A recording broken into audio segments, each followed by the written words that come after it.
एक बार इस क्वेश्चन को जरूर ट्राई करना। अगर ये क्वेश्चन तुम खुद से बना लिए बहुत मजा आएगा तुम्हें। क्वेश्चन आईएमओ में पूछा गया था, इंटरनेशनल मैथ्स ओलंपियाड में। क्वेश्चन में बालक इतना सारा इंफॉर्मेशन दिया हुआ है, इस एंगल का वैल्यू 122 डिग्री दिया हुआ है और हमसे एक्स पूछा जा रहा है। अच्छे से ट्राई करना, हम बताते हैं इसका सोल्यूशन। यहां पर बालक ए बी और ए सी बराबर दिया हुआ है, दोनों इक्वल है लेंथ में।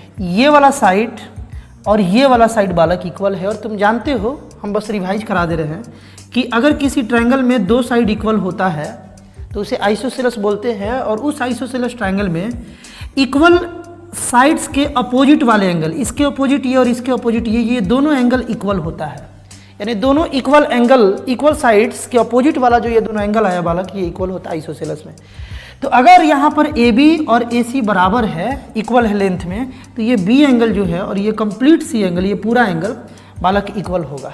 मान लिया जाए कि ये y है तो ये भी y हो जाएगा। बात क्लियर है यहाँ तक? यहाँ तक बात एकदम स्पष्ट होना चाहिए, मतलब स्पष्ट होना चाहिए। ध्यान से देखो, और यहाँ पर देखो BC is equal to C D है। यहाँ पर BC कौन है बालक? ये है ना, BC is equal to C D. अच्छा, ये भी और ये भी इक्वल है, ये दोनों साइड इक्वल है। तो अगर बालक देखो ये वाला साइड और ये वाला साइड इक्वल है तो आइसोसेलेस बन गया। तो ये दोनों के अपोजिट वाला एंगल, मतलब ये दोनों इक्वल हो जाएगा। अगर ये y है तो ये भी y डिग्री हो जाएगा, है ना, क्योंकि साइड्स इक्वल है तो एंगल भी इक्वल होगा। यहाँ पे यहाँ तक डेटा मिला, ठीक है।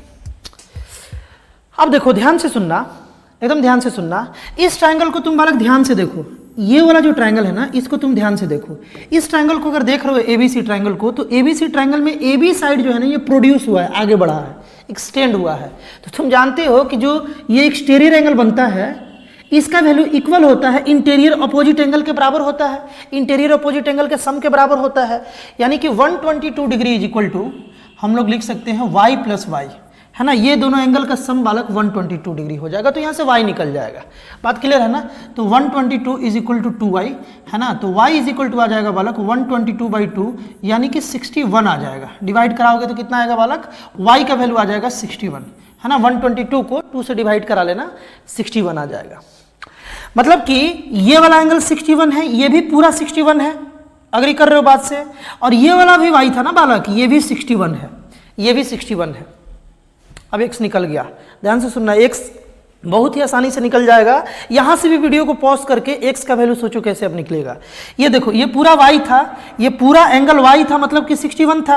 पूरे एंगल से अपने को नहीं लेना देना। देखो बालक, ये लाइन और ये लाइन पैरेलल दिया है क्वेश्चन में, बोला है कि DE BC के पैरेलल है। देखो DE जो है ये BC के पैरेलल है, अभी तक तो समझ ही गए होंगे।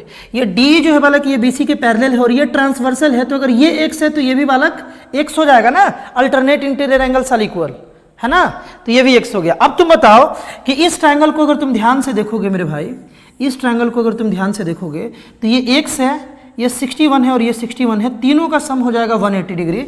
यानी कि x plus 61 plus 61 is equal to 180 degree, है ना। और ये 122 था, उस साइड भेज दिए, तो x इज इक्वल टू, इन दोनों को ऐड करके उस साइड भेजे तो 122 माइनस 180 माइनस 122 हो गया। और यहाँ से जो वैल्यू आया, 10 से 2 गया बालक 8, 7 से 2 गया 5 आ गया, यानी कि 58 आ गया बालक x का वैल्यू। x का वैल्यू आ गया 58 और 58 ही इसका बालक राइट आंसर था। मजा आया होगा क्वेश्चन में। इस टाइप का और भी इंपॉर्टेंट क्वेश्चंस देखने के लिए आईएमओ का, एनटीएससी का तुम जा करके मैथ्स बूस्टर प्लेलिस्ट को विजिट करो, ज्योमेट्री बूस्टर प्लेलिस्ट को विजिट करो। उसमें सारे ओलंपियाड लेवल्स के क्वेश्चन बालक अपलोड किया गया है। मिलते हैं हम लोग नेक्स्ट वीडियो में।